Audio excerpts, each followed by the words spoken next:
हाँ খাবৰ কাৰণে আমি বহুত ধনী মানুহ এইটো দাম আপোনালোকে নাজানে একদম 500 টকা আমি খাই পাইছোঁ জীৱনত मतलब 500 रुपये वाओ क्या बिस्किट है ये खाने के बाद बहुत ताकत आ जाएगा ये देखो मीनाक्षी का ऑफिस है यहाँ पे ये मत दिखाओ प्लीज ये अमीर लोग ही खाता है जो मैं हूँ और ये है प्रीति और रंगीला ये दोनों है मेरी बहन कॉलीग है हम लोग एक ही ऑफिस में is my best friend is my best friend अच्छा Hi. बहुत क्यूट है दिखाओ ना ये कितना क्यूट है देखो ना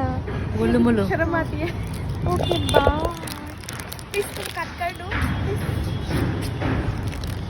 इमाने खकुआ माने मैं चाह खालू खाई पे मैं माने पिज्जा खाइছোঁ सब गाइस इमान टेस्टी लगे আপোনালোকে খাব নেকি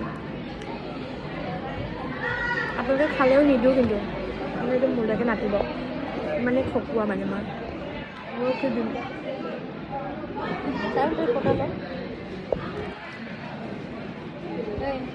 बहुत टेस्टी लगे